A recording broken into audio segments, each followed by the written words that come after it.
S'il fait aujourd'hui les beaux jours de la chaîne M6, Julien Courbet a connu des moments professionnels très compliqués, notamment lorsqu'il a été remercié du service public en 2013.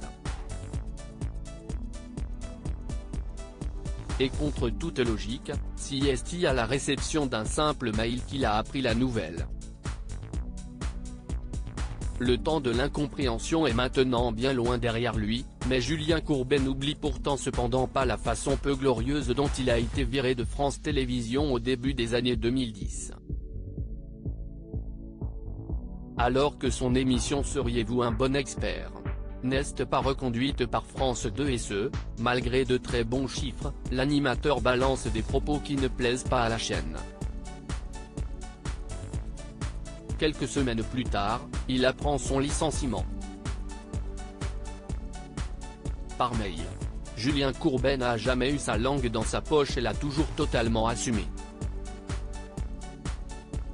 Furieux de voir son émission fétiche être ainsi supprimée de l'antenne, sans raison valable qui plus est, il n'avait alors pas hésité à faire savoir le fond de sa pensée à son employeur. On faisait plus que les deux émissions qui suivent, mais ils doivent préférer les jeux américains. S'était-il emporté avant d'évoquer la décision finale de la chaîne sur le programme supposé remplacer son émission. Bonne nouvelle pour la création française, va y avoir un feuilleton allemand à la place.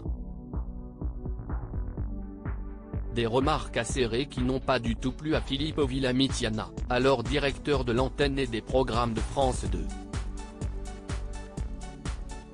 J'avais dit à Julien Courbet qu'il resterait un visage de l'antenne de France 2 mais ses propos sont inacceptables et rendent impossible toute collaboration.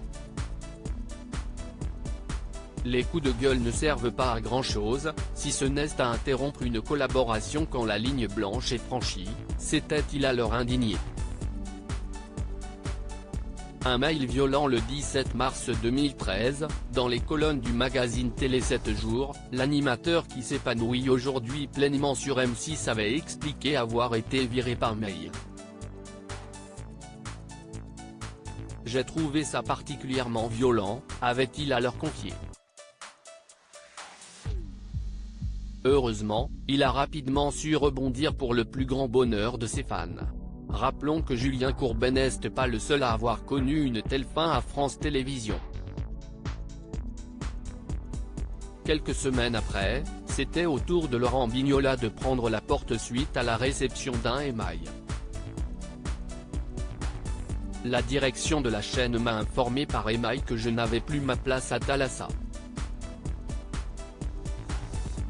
Je suis un peu sur le cul quand même. Je ne pense pas avoir démérité.